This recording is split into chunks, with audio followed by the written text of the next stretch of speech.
नमस्कार विद्यार्थी मित्रांनो, आपलं मराठी अध्यापन यूट्यूब चॅनलमध्ये स्वागत आहे.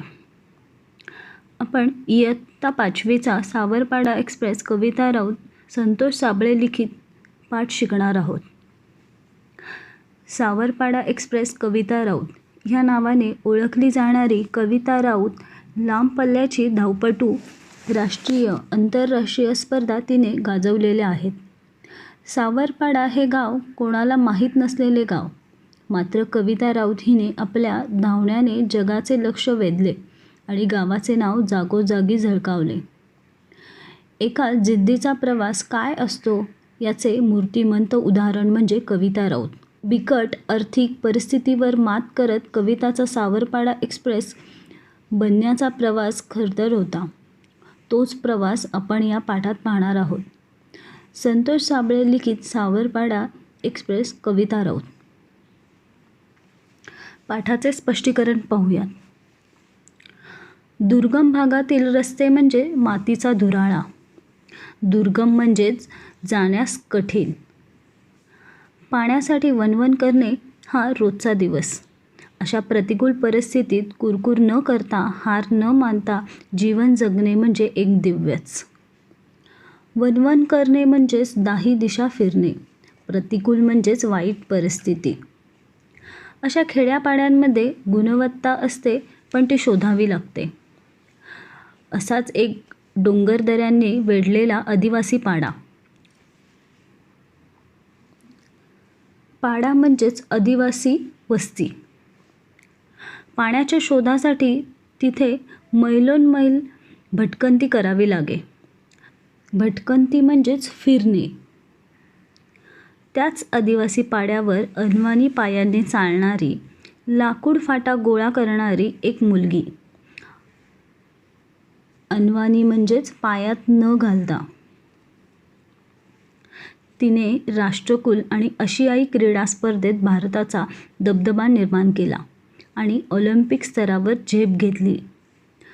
या आंतरराष्ट्रीय धावपटूचे नाव आहे कविता राऊत आणि त्या पाड्याचे नाव आहे सावरपाडा. हा पाडा नाशिक जिल्ह्यातील त्र्यंबकेश्वर तालुक्यात आहे.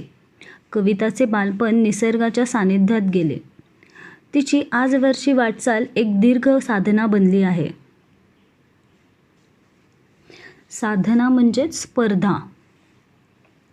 विद्यार्थ्यांनो, कविता राऊत हिने एका दुर्गम भागात राहूनही धावपटू होण्याचे जे स्वप्न आहे ते कसे साकार केले हे आपल्याला या पाठातून लक्षात येणार आहे. राष्ट्रकुल क्रीडा स्पर्धेत कांस्य आणि आशियाई क्रीडा स्पर्धेत रौप्य व कांस्य अशी पदके कविताने पटकावली. लागोपाठच्या या दोन्ही स्पर्धांमध्ये भारताचे नाव उंच करणारी धावपटू म्हणजे सावरपाडा एक्सप्रेस कविता राऊत. चीनमधील गुआंगझोऊ येथे झालेल्या आशियाई क्रीडा स्पर्धेत 10,000 मीटर धावण्यात कविताचे सुवर्णपदक अवघ्या सेकंदाने हुकले. पण त्या प्रसंगी कविताची समजूत तिच्या आईने काढली. आईच्या शब्दांनी कविताला दिलासा मिळाला. दिलासा मिळणे म्हणजेच धीर मिळणे. अवघ्या 4थी शिकलेल्या आईच्या समंजस शब्दांनी कविताला आजवर अनेक कठीण प्रसंगी आधार दिला आहे. कष्टप्रद अनुभवांमुळे कविताचे पाय कणखर बनले. नाशिक जिल्हास्तरीय शालेय क्रीडा स्पर्धेत कविताने धावण्यात प्रथम क्रमांक मिळवला. पण कविताचे वेगळेपण तिचे वडील रामदास आणि आई सुमित्रा यांना फारशा तीव्रतेने त्यावेळी जाणवले नाही. कविताच्या पायांमधील चमकदार दौड हेरली ती प्रशिक्षक विजेंद्र सिंग यांनी. त्यांनी कविताच्या आईवडिलांची मानसिकता तयार केली आणि तिला नाशिकच्या भोसला मिलिटरी स्कूलला मैदानावर तंत्रशुद्ध पद्धतीने धावण्याचे धडे देण्यास सुरुवात केली. बूट घालून धावणे कविताला अवघड वाटायचे, कारण लहानपणापासून अनवाणी धावण्याचीच तिला सवय होती. विजेंद्र सिंग यांनी तिच्याकडून बूट घालून धावण्याचा सराव नियमितपणे करून घेतला. हिऱ्याला पैलू पाडल्यावर त्याचे तेज अधिकच फैलावते, तसे तिच्या बाबतीत झाले. गुजरातमधील गांधीनगर येथे झालेल्या राष्ट्रीय पातळीवरील शालेय स्पर्धेत धावण्यात रौप्य पदक मिळवून तिने यशाचा आरंभ केला. आरंभ करणे म्हणजे सुरुवात करणे. पुढे मग नाशिक येथे सराव आणि हर्सुल येथे शिक्षण अशी कसरत कविता करत होती. कविताची ही ओढाताण पाहून विजेंद्र सिंग यांनी तिला 11वीसाठी भोसला मिलिटरी कॉलेजमध्ये प्रवेश मिळवून दिला. ती राहणार कुठे हा कविताच्या आई-वडिलांना पडलेला प्रश्नही विजेंद्र सिंग यांनी सोडवला. 24 ऑक्टोबर 2002 पासून पुढील 5 वर्ष ती त्यांच्याच घरी राहिली. स्वतःचा एक मुलगा आणि एक मुलगी असलेल्या सिंग दाम्पत्याने आपली दुसरी मुलगी म्हणून कविताचा सांभाळ केला. तिच्या धावण्याच्या गतीकडे विजेंद्र सिंग यांनी लक्ष पुरवले आणि त्यांची प्रचिती म्हणजेच कविताचे यश. प्रचिती म्हणजेच अनुभव. एकापाठोपाठ एक विक्रम तिच्या नावावर झळकू लागले. कविताच्या यशामुळे हर्सुल सावरपाडा या भागास नवी ओळख मिळाली. आज केवळ राऊत कुटुंबालाच कविताचा अभिमान वाटतो असे नाही, तर संपूर्ण हर्सुल परिसराची हीच भावना आहे. नवी दिल्लीतील राष्ट्रकुल स्पर्धेत कविता जिंकल्याचे जाहीर होताच हर्सुल सावरपाडा येथे जणू काही दिवाळी साजरी झाली होती. स्पर्धेत विजयी झाल्यानंतर कविता आपल्या गावी येणार म्हणून सकाळपासून जो तो स्वागताच्या कामात गुंतला होता. कविताचे कौतुक करण्यासाठी गावोगावचे लोक हजारोच्या संख्येने उपस्थित झाले होते.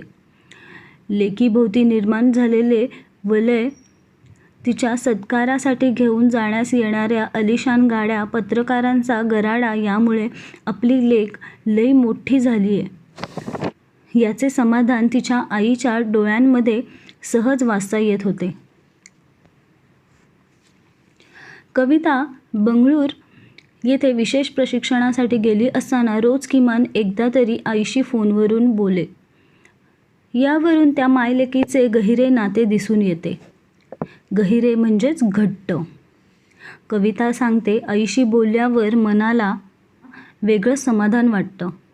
दिवसभरात जे झालं ते सर्व मी आईला सांगते. माझ्या त्रासाबद्दल मात्र तिला काही सांगत नाही, कारण ते ऐकून आईला उगीच वाईट वाटत राहतं. कविता हळवी आहे. प्रसिद्धीच्या वलयाने तिच्या स्वभावात काही फरक पडलेला नाही. बाप-लेकीच्या नात्यातील वीणही तितकीच गहिरी. लहानपणी आपले बोट धरून चालणाऱ्या कविताच्या पायांमध्ये मोठेपणी इतके बळ येईल असे तिच्या आईवडिलांना कधी वाटलेच नव्हते. कविताच्या यशाचे सर्व श्रेय ते प्रशिक्षक विजेंद्र सिंग यांना देतात. जेव्हा कविता प्रतिकूल आर्थिक परिस्थितीशी झगडत होती, तेव्हा तिला आर्थिक मदत मिळावी म्हणून जो भेटेल त्या प्रत्येकास विनंती करण्यात विजेंद्र सिंग यांनी कोणताही कमीपणा वाटू दिला नाही. तेव्हा त्यांनी कमीपणा वाटू दिला असता तर कदाचित आज कविता या स्थानापर्यंत पोहोचू शकली नसती. गेल्या काही वर्षापासून कविता कुटुंबापासून दूर राहत असली तरी तिने सर्वांचे प्रेम जपले आहे.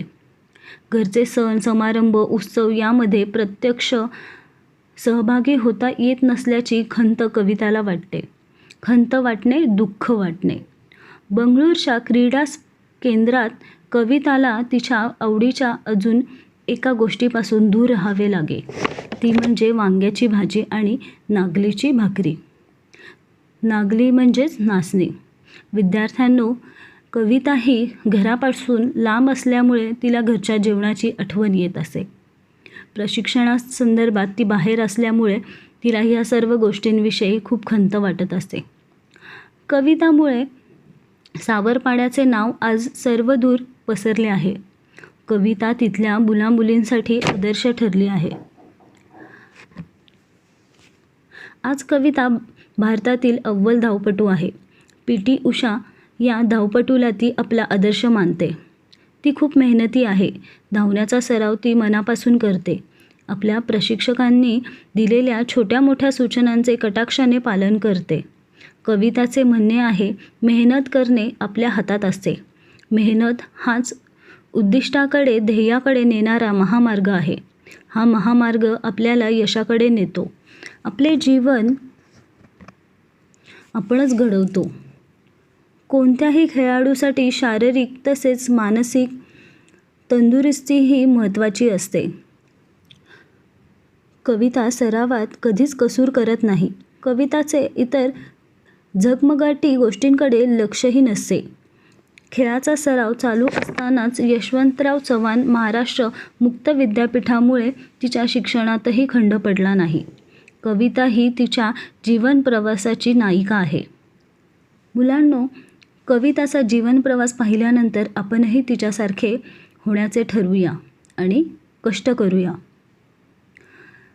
चला तर विद्यार्थ्यांनो, तुम्हाला या पाठाबद्दल कोणताही प्रश्न पडला असेल तर तुम्ही मला कमेंट बॉक्समध्ये कमेंट करू शकता. विद्यार्थ्यांनो, हसा खेळा पण अभ्यास करा.